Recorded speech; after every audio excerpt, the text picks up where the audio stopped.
সকলকে জয় যিশু। আজ আমরা পালন করছি পবিত্র পরিবারের পর্বদিন।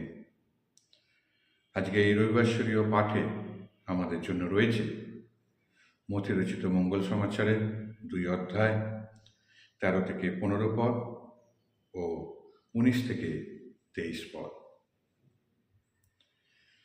তারা চলে যাওয়ার পর প্রভুর এক দূত যোসেফকে স্বপ্নে দেখা দিয়ে বললেন, ওঠো, শিশুটি ও তার মাকে সঙ্গে নিয়ে মিশর দেশে পালিয়ে যাও তুমি, আর আমি কিছু না বলা পর্যন্ত সেখানেই থাকো। কারণ হেরোদ শিশুটিকে মেরে ফেলার জন্য শীঘ্রই তার খোঁজ করতে শুরু করবে। যোসেফ তখন উঠলেন, আর সেই রাতেই শিশুটি ও তার মাকে সঙ্গে নিয়ে মিশর দেশে রওনা হলেন। হেরোদের মৃত্যু পর্যন্ত তিনি সেখানেই রয়ে গেলেন। এমনটি ঘটেছিল যাতে সত্য হয় প্রবক্তার মুখে উচ্চারিত এই বাণী, আমি মিশর থেকে আমার পুত্রকে ডেকে আনলাম। হেরোদ মারা যাবার পর প্রভুর এক দূত মিশর দেশে যোসেফকে স্বপ্নে দেখা দিয়ে বললেন, ওঠো, শিশুটি ও তার মাকে সঙ্গে নিয়ে এবার তুমি ইসরায়েল দেশে ফিরে যাও, কারণ শিশুটিকে যারা প্রাণে মারতে চাইছিল তাদের এখন মৃত্যু হয়েছে। যোসেফ তখন উঠে শিশুটি ও তার মাকে সঙ্গে নিয়ে ইসরায়েল দেশে চলে গেলেন। কিন্তু তিনি যখন শুনলেন যে আর্কেলাউস তার পিতা হেরোদের জায়গায় এখন জুদেয়ায় রাজত্ব করছেন, তখন তিনি সেখানে যেতে ভয় পেলেন। স্বপ্নে আদেশ পেলেন তিনি তখন গ্যালিলিয়া প্রদেশে চলে গেলেন। সেখানে তিনি নাজারেত নামে একটি শহরে গিয়ে বাস করতে লাগলেন। এমনটি ঘটল যাতে সত্য হয় প্রবক্তার মুখে উচ্চারিত এই ঐশ্য উক্তি, তিনি নাজারীয় বলে অভিহিত হবেন। এই হল প্রভু যীশু খ্রিস্টের মঙ্গল সমাচার। খ্রিস্টে আমার প্রিয়জনেরা, আজ এক মহাপর্বদিন আমরা পালন করছি।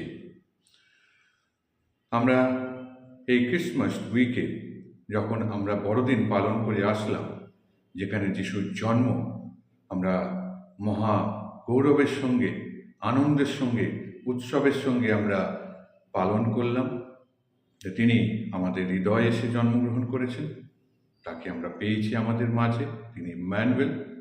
আর আজকে এই পর্বদিনে, পবিত্র পরিবারের পর্বদিনে, ঈশ্বর আমাদের প্রত্যেককে আহ্বান জানাচ্ছেন যে আমরাও যাতে সেই যিশুর সঙ্গে এক হয়ে পথ চলতে পারি, আমরাও যাতে আমাদের পরিবারগুলিকে সেই পবিত্র পরিবারের মতো গড়ে তুলতে পারি।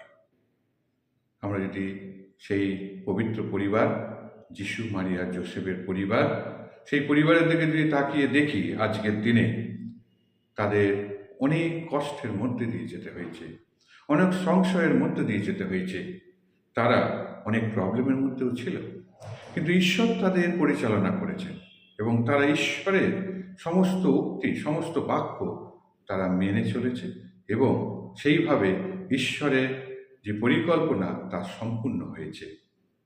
আর সেই পরিবার হয়ে উঠেছে আমাদের কাছে এক পবিত্র পরিবার। আর সেই পরিবারে আমরা আমাদের পরিবারকে এক করে আমরাও আমাদের পরিবারগুলিকেও সেই পবিত্র পরিবারে পরিণত করতে পারি। সেই পরিবারে ছিল ভালোবাসা, একে অন্যের প্রতি বিশ্বস্ততা এবং তাদের দায়িত্ব কর্তব্য যে ভার তারা নিয়েছিল সঠিকভাবে তারা পালন করেছিল। যোসেফ, মারিয়া তারা সঠিকভাবে তাদের সন্তানকে বড় করে তুলেছিল। আমাদের পরিবারগুলির মধ্যেও সেই একই ভালোবাসা, একই বিশ্বস্ততা, একই দায়িত্ব যেন আমরা বহন করতে পারি। কারণ একটা পরিবার, আদর্শ পরিবার তখনই হবে যখন আমরা সেই পরিবারে ঈশ্বরকে সর্ব ঊর্ধ্বে স্থান দিই, ঈশ্বরের পরিকল্পনাকে আমাদের পরিবারে এক করে নিই। ঈশ্বর যা চান তা যেন আমাদের জীবনে আমরা পালন করতে পারি এবং তার আদেশ পালনের মধ্য দিয়ে আমাদের পরিবারগুলিকে তার সেই পবিত্র পরিবারের সঙ্গে সংযুক্ত করতে পারি। আর তাই ঈশ্বরের অনুভূতি, বা আমরা বলতে পারি দ্য এনকাউন্টার উইথ লর্ড বা এনকাউন্টার উইথ গড, এই এনকাউন্টার, এই যে সম্পর্ক, গভীর সম্পর্ক ঈশ্বরের সঙ্গে, তা আমাদেরকে তার সঙ্গে এক করে তোলে। আজকের এই বিশেষ দিনে আমরা যখন এই জুবলি বছরের শেষের দিকে এসে গেছি, যখন আমরা এই জুবলি বছরটাকে শেষ করছি, যেখানে আমাদের যে থিম দেওয়া হয়েছিল আশা তীর্থযাত্রী, এই পরিবারেও আমরা সেই আশাকে জাগ্রত করে রাখতে পারি। এই যে জুবলি ইয়ার, অর্ডিনারি জুবলি, যদিও আমরা শেষ করতে চলেছি, কিন্তু আমাদের সেই আশা যেন আমাদের অন্তরে সর্বদা জাগ্রত থাকে। আর এই আশাতেই আমরা যেন এগিয়ে যেতে পারি যে আমরাও একদিন সেই ঐশ্য পরিবারের একজন হয়ে উঠব। ঐশ্য পরিবার, যা আমরা বলি ঐশ্বরিক পরিবার বা ঈশ্বরিক পরিবারের সঙ্গে আমরাও এক হয়ে উঠব।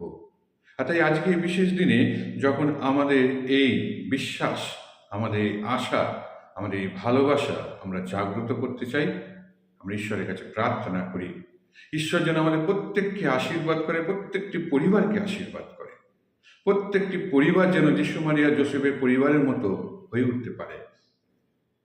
আমাদের পরিবারগুলিতে হতে পারে আমরা অনেক সংশয়ের মধ্যে যাই, অনেক ডিফিকাল্ট মুভমেন্টের মধ্যে যাই, অনেক সময় আমরা হতাশ হয়ে পড়ি, কিন্তু যদি ঈশ্বরের সঙ্গে আমরা যুক্ত থাকি বা আমাদের পরিবার যদি প্রার্থনাময় পরিবার করে তুলি এবং আমাদের পরিবারে যদি সেই ঈশ্বরের ভালোবাসা, ঈশ্বরের প্রতি বিশ্বাস এবং আমাদের দায়বদ্ধতা, যা ঈশ্বর আমাদের দিয়েছে, তা যদি সঠিকভাবে পালন করি, আমাদের পরিবার হয়ে ওঠে পবিত্র পরিবার, আর তা হলো ঈশ্বরের পরিবার।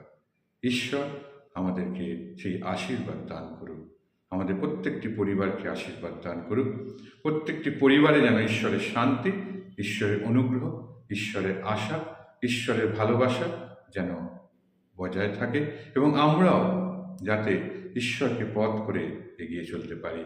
আমাদের দৈনন্দিন জীবনে তাকে পাথেয় করে আমরা যেন আমাদের দৈনন্দিন কাজের মধ্য দিয়ে তার নামের প্রশংসা করতে পারি। তাহলেই আমাদের পরিবারগুলি হয়ে উঠবে আদর্শ পরিবার।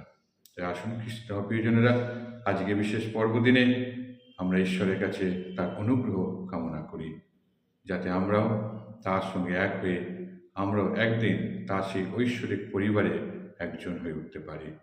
ঈশ্বর আমাদের প্রত্যেককে আশীর্বাদ করুন। জয় যিশু।